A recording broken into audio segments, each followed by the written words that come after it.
So I got swimming when I was real little. I had 4 older brothers. Whatever they would do, I would do. And my mom would take me to the pool, and they were all in the pool swimming, and I was this young kid just bouncing off the walls, running in the bleachers, and my mom finally was like, I need to have her do something. Like, she has way too much energy. And I think back then they called it hyperactivity, but now it's called ADD. And so she put me in a pool, and I just absolutely fell in love with it. It was just, I don't know, I just kind of felt one with the water when I swam. I mean, I tried soccer, I did tennis, I did softball, I did basketball, volleyball, everything, but I just really loved swimming. And you know, when you have a passion for something, you have to kind of go for it. So I went to my first Olympic Games when I was 17 years old, and back in 1984. I'm really aging myself here. And I was on a relay and won a gold medal, and it was wonderful. It was in Los Angeles, my hometown, and my parents were there and friends, and it was a great experience. And then I moved on, went to University of Florida, go Gators, and no Gators in here? I swam there, ended up being a 28-time All-American, went to my second Olympic Games in Seoul, Korea, and won a silver and a bronze in relays and placed 7th in an individual event.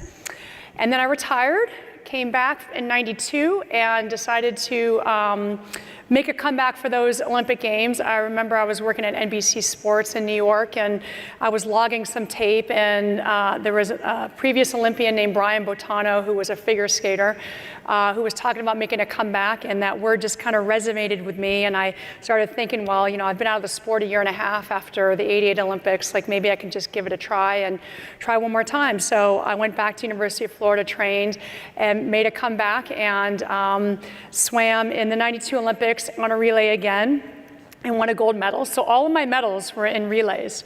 And so that individual medal sort of eluded me for my career. And that was it, I was done. You know, I had 4 Olympic medals, I was 25, back at those Olympic Games in '92. Being 25, I was called the grandmother on the team because I was the oldest swimmer on the team then. Now it's sort of like the median of how old you are when you swim, but that was considered very old. And so I moved on with my life. I moved back to New York, and I was doing a little modeling, some TV work, for 7 years, just enjoying my life out of the pool. Now, the funny thing about swimming is when you retire, you either just want nothing to do with it, or you may continue a little bit and swim in the master's program, or, you know, go to the pool every now and then swim. I wanted nothing to do with it. Like, I was done. I didn't touch a pool for 7 years. And then about a year before Olympic trials in 2000, I was out to dinner with some friends, and we were talking swimming. And the reason we were talking swimming is because, you know, a year before NBC starts, you know, showing little clippets of the Olympics, or they have their Olympic logo on the television set. And so they were asking me about who I thought was, you know, we should look out for in the 2000 Olympics. And I'm like, you know what, I haven't been in the pool, been to a swim meet in 6 years. Like, I have no idea who's swimming now, and you know, I just don't know. And so, but they kept talking about it and talking about it. And finally they turned to me and said, hey, have you ever thought about maybe coming back and swimming? And I was 32 at the time. I said, no. I said, you know, considering they called me grandma at 25, I don't know what they'd call me if I tried to make a comeback at, you know, 33 years old. And they just kept talking about it. I'm like, look, no, this isn't happening. That night I go home into my apartment, and I wake up having these nightmares that I'm back in the Olympics, and I'm diving in the wrong lane, and when I do a flip turn, my feet hit the wall, and like all these horrible things. Like, God forbid I have a nice dream where I'm winning a gold medal in an individual event, but no, I was thinking all the negative stuff. So the next day, I'm like, okay, let me just go work out. I love working out. It'll just de-stress me. I won't think about what they were talking about comeback. And I go to Central Park, and I'm running, and I'm feeling pretty good. And all of a sudden, this like elderly woman like passes me. I'm like, what's she doing? And I'm starting to go a little bit faster. And then she goes faster, and I'm like, she's like 70 years old. And I'm like, what, you know? And I'm like trying, and she just takes off. And I'm like, oh my gosh. And I realized at that point, I'm like, wow, like I'm still kind of competitive. Like, I know she was in her 70s, but you know, like I wanted to beat her. Like, why did I'm letting her, like, and you know, you can't take a fish out of water, so swimmers aren't really good runners. But it really bothered me, and so then I started thinking about it more and more, and I thought, wow, maybe I can make a comeback. Like, can I? Like, but I'm old, and I haven't swum in 6 years. Like, this is crazy, 6, 7 years. And so I thought, you know what, I'm gonna call my mom. She's like a good, person to call and will talk sense into me and stuff. And she lived out in Sun Valley, Idaho, and I was in New York, so I waited till appropriate time to call her with the time difference. And I gave her a call. I said, hey, Mom, how you doing? A little chit chat. I said, I'm thinking about coming back. She's like, oh, great. Like, what flight are you on? I'll pick you up from the airport. And I was like, no, like coming back, and she had me on speakerphone with my stepdad, who was a tennis player. And she said, wait, coming back? I'm like, yeah, like a comeback, like a swimming comeback. She's like, oh. And there was like silence, and my stepdad's yelling in the background, I think that's great, you should follow your dreams. And I'm like, oh my gosh. I was hoping they would like talk sense into me, but now I have 2 people backing me to do this. So I thought, you know what, I'm gonna call a coach who had been an Olympic coach a number of times, and he was the Stanford women's coach, and he was going to be the head coach for the 2000 Olympic women's team. And I thought, I'll just call him, and if I did want to make a comeback, like he would be someone who I'd want to train with. And so I give him a call, and we're talking, and I said, I'm thinking about making a comeback. And he's like, huh. And he goes, how old are you? And I'm like 32, I'd be 33 in 2000. He's like, okay. And he said, let me think about it, and let me talk to the team, the girls team, and see what they think about having another person come in who hasn't swum for 7 years. And swim with them. And I'm like, great, like no problem. And so day go by, 3 days go by, 5 days go by. I'm like, oh my gosh. I go, and I am the most impatient person in the world. I think I'm on Zoloft now, but yeah, I'm very impatient. And so I just was like, when is he gonna call me? And finally a week went by. And he comes on the phone, he's like, how soon can you get out here? And I was like, what? And he's like, I hadn't made any plans. I just was like kind of just throwing it out there and see if it would stick on the wall. But he was like, yeah, come on out. He said, you have less than a year to train, so figure out how to get out here, move, like do what you need to do, and practice is on Monday. And this was like a Friday. I was like, oh my gosh. So I book a ticket, I pack up clothes, and I pack up all my old swim gear from 1992, and I fly out there. And the next morning, I'm crashing at a friend's, and I go to morning practice, and he has a big dry erase board, white board, on the deck, and he starts riding and riding. Now, mind you, I had not gotten in the pool for 7 years.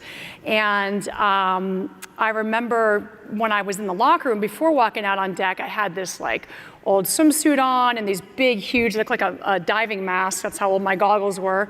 Goggles, and all these girls had slick ones and really shorter like swimsuits and bikinis, and I'm like really looking like an old person, and I'm dusting off my cap. And so I get out there, and the coach is riding on the dry erase board, and one of the things he did tell me is that if we're gonna do this, you have to listen to me and you have to buy into my story. He goes, I am the leader here. It doesn't mean you can't question me and ask me whatever you want to ask me, and we'll work it out. But I need communication. I need you to understand and believe in what this process is and what I'm telling you. And that was really important for me to hear that, because, obviously you question your leaders sometimes and stuff, and it's okay to question them, but you want an understanding. And once you understand what the process is, and for me, it was my training for that year, then you have to believe in them and buy into it. And that was really an important lesson that I learned.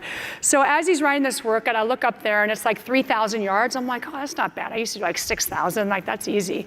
And so he starts saying, okay, this is our warm-up. And I'm like, hey, which part, like the first or second? He's like, no, this whole thing. I'm like, wait a minute, 3,000 warm-up? And he's like, yeah. And I'm like, oh my gosh, what have I gotten myself into? And so I dive in the pool, and I start swimming, and I'm feeling really good, and I have a nice long stroke, and that's the way I was taught to swim. And I do a flip turn, and I come back, and as I come back, there's a kickboard in the pool stopping me as I do my flip turn, because in swimming, you guys know probably if you're in a pool, it's really hard to hear.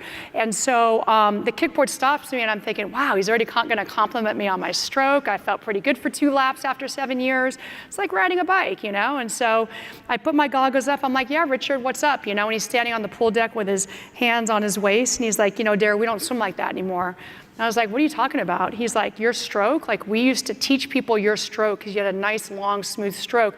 But everything has changed over the years since you've been retired. And I'm like, really? And he said, yeah. And now remember, when you're so used to doing something over and over again your whole life, like it's kind of like just natural what you do. And so he proceeds to lie on the hot pool deck in Palo Alto in August and show me how the head position is different, your body position is different, where your hand enters is different, where your hand leaves is different, how you breathe is different, where you're like, if you're looking down or looking up. And I'm like, oh my gosh, this is a lot of stuff.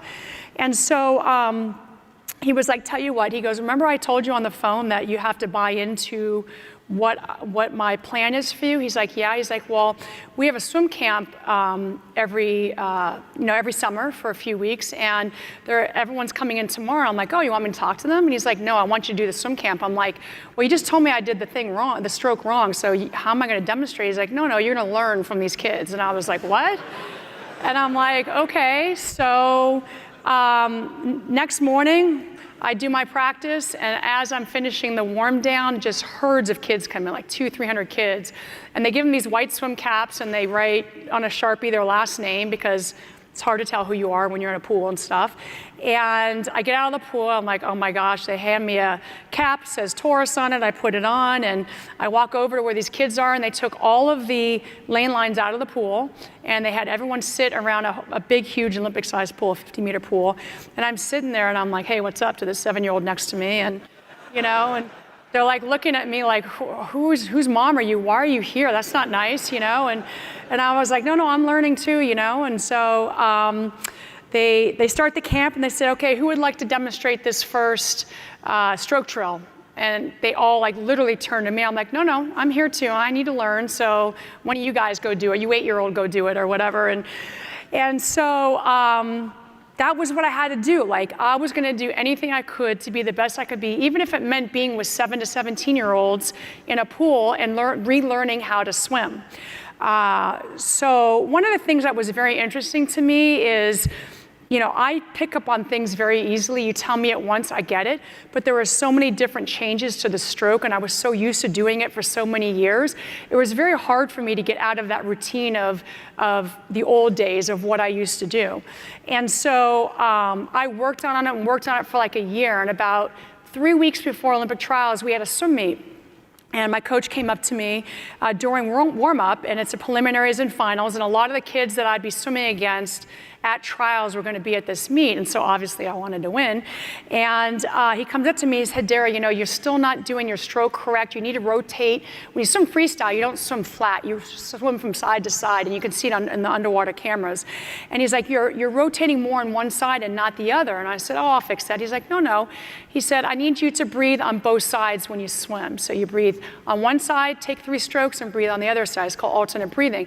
Well, swimmers are very dominant on one side, so I'd always breathe on my left, no matter what. That was like my favorite side, done it my whole entire life. But he wanted me to switch this up, at this meet. I said, I'll tell you what, I'll do it in the preliminaries, but in the finals, like I really want to win, so I'll go back to what I was doing if we make that deal. He's like, okay. So I swim in the preliminaries, swimming pretty good, qualified first, and I'm like, okay. And I'm doing the warm-up, and he's like, Dara, for the finals, and he says, you're still not doing it right. You're not turning over correctly.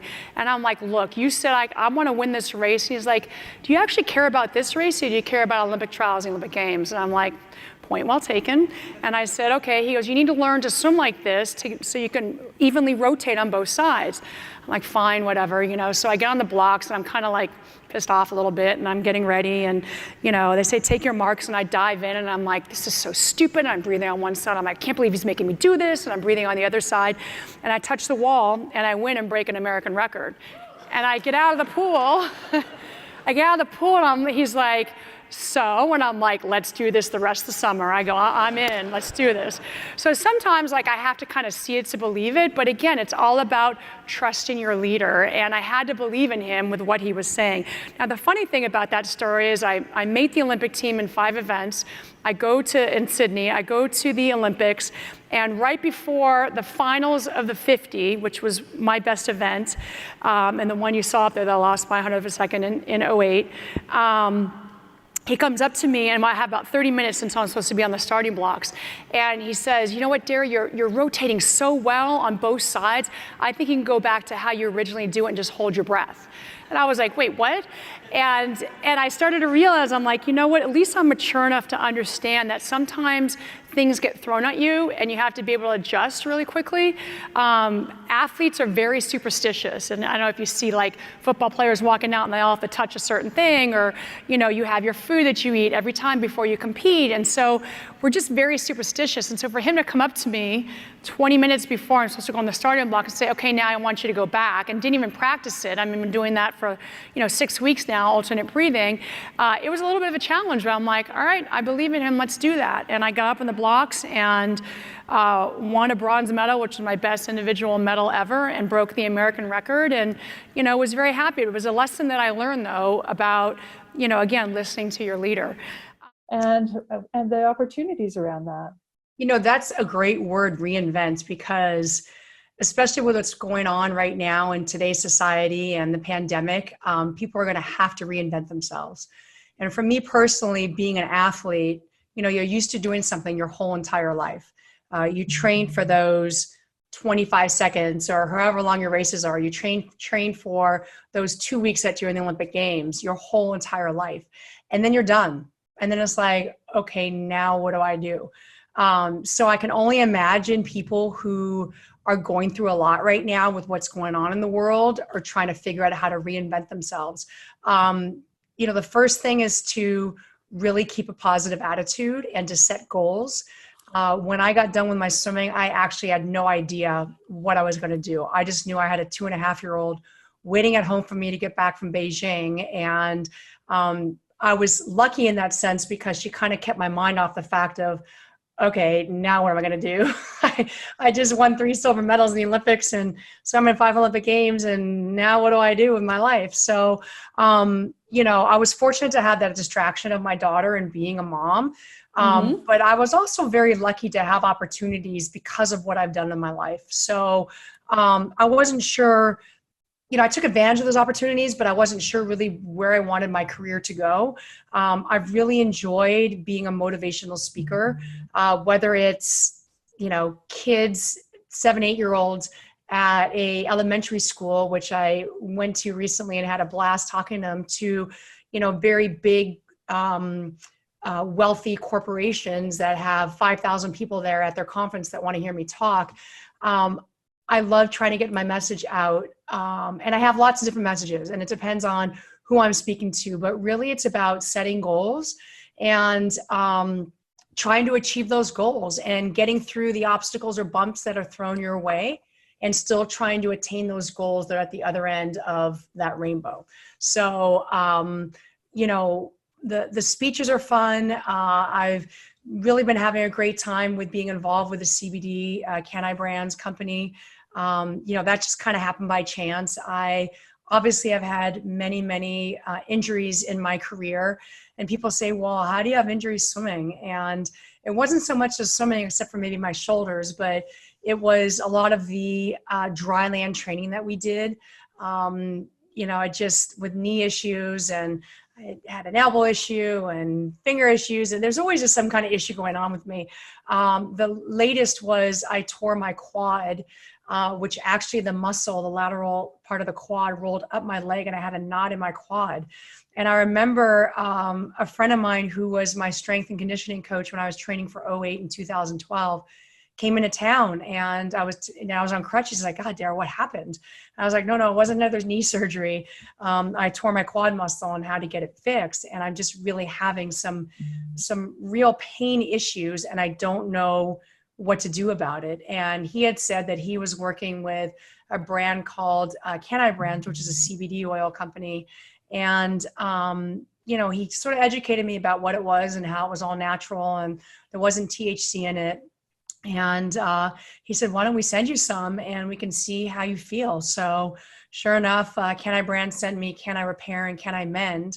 And when I'd be getting massages, which I try to get once a week, I was having my massage therapist rub it into the area where I'd had my surgery and where I was really having pain. And I noticed how much better I was healing and how much better I was feeling by using the Can-I Mend and the Can-I Repair compared to taking ibuprofen where you have to watch how much you take because it's going to upset my stomach. And so I really became a believer very quick. And the other thing that happened was, because I'm getting older, I don't have the hormones like I had when I was younger. And it's very difficult for me to fall asleep at night. And so when I was talking to the Can I brands and Chris Lord about my sleep issues, he's like, oh, we have Can I Sleep too. I'm like, oh my God, this is great.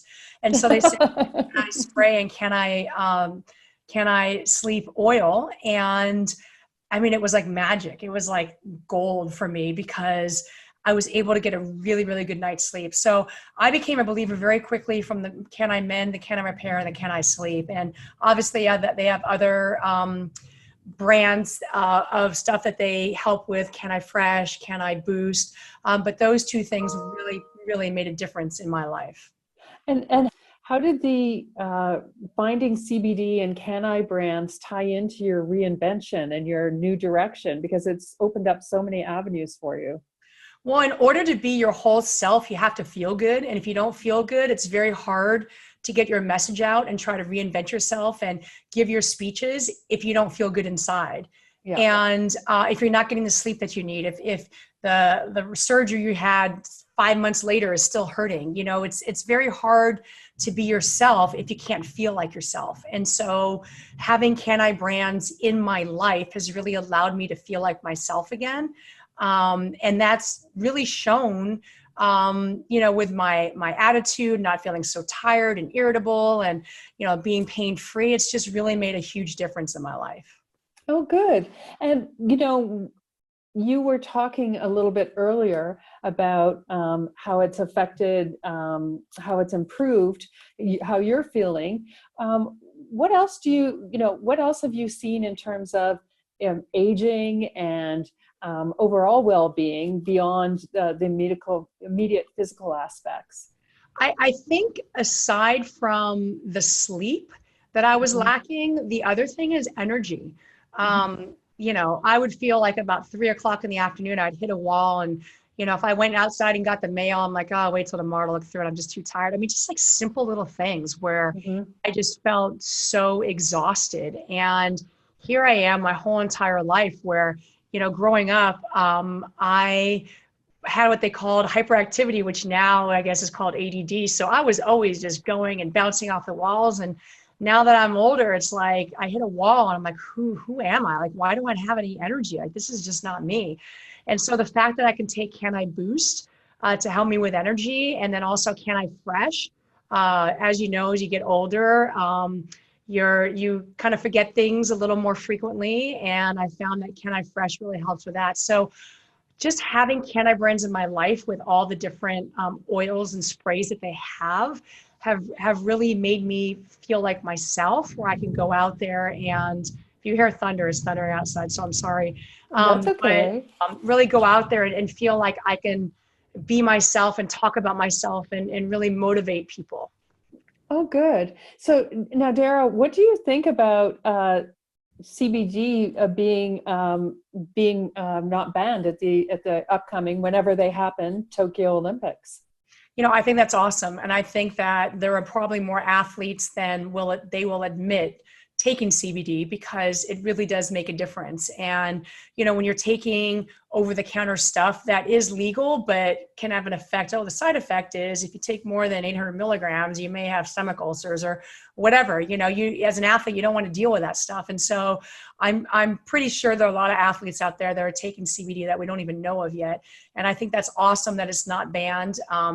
You know, being an athlete for so many years and having to deal with banned substances that and if anything as simple as like a Sudafed for having a cough that you can't take, it was very, very frustrating, you know, knowing that there's so many things out there that you can't take. Not that it would necessarily help you, but there might be one ingredient in there that might be tied to something else that's banned, so therefore you can't take it. So it's very, very confusing. It's very frustrating for an athlete.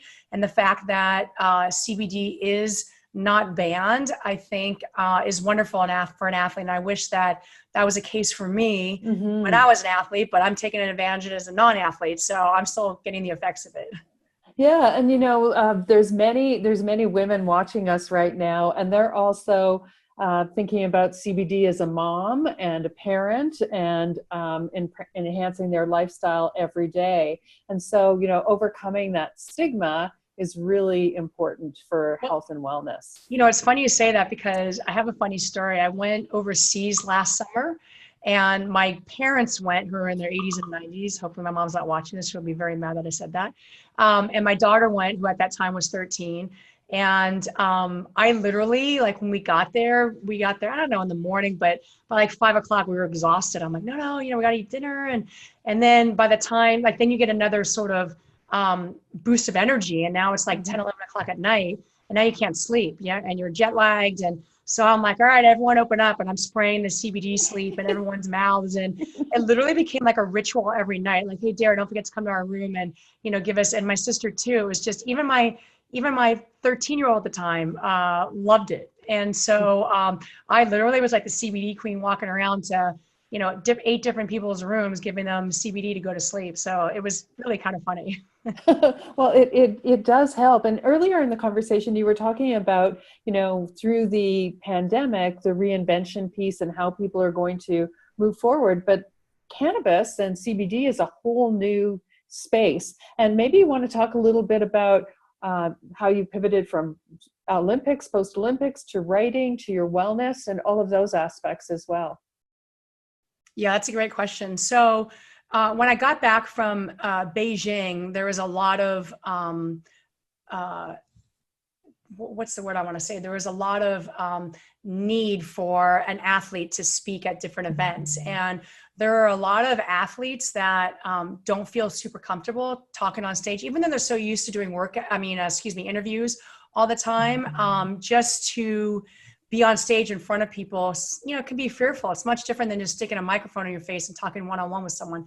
So, so there was a demand for that. And I really started to enjoy giving talks and telling my story, and being able to, the stories that I tell that people can relate to, even if they don't know anything about swimming. And so that I really enjoyed.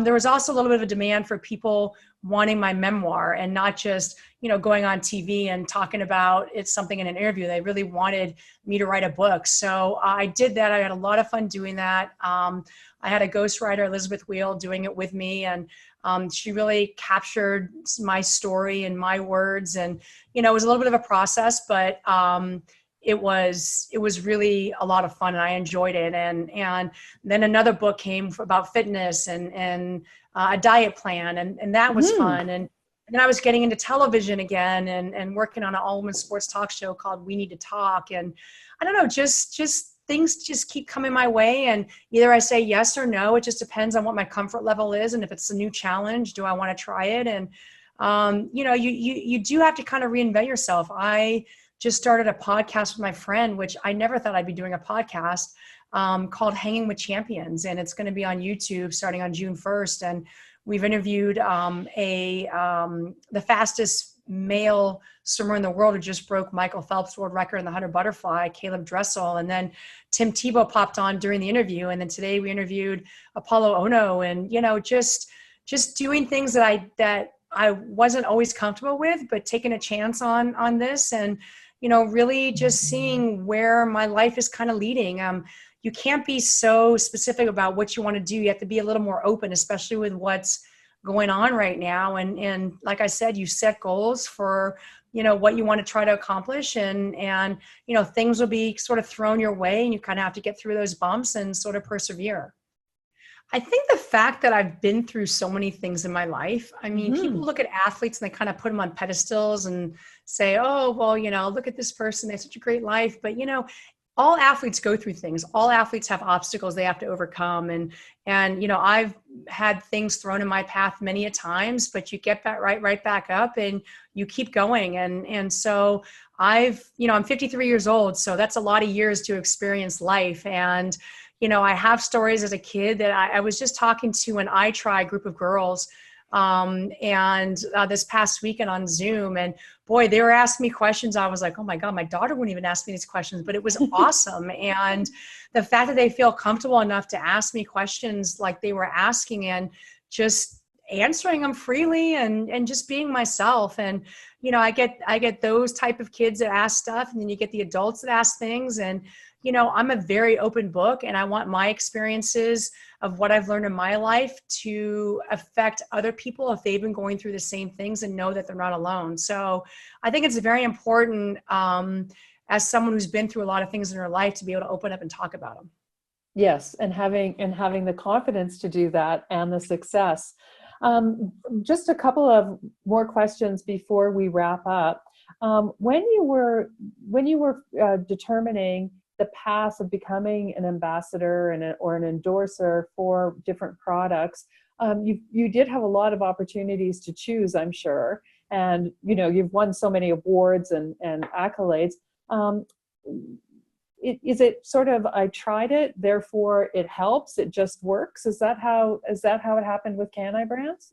No, it's well, yes and no. So Okay. my agent will reach out to me and say, hey, have you tried this before? I'm like, yeah, I don't like it. She's like, well, there's a deal. I'm like, yeah, but I don't like it.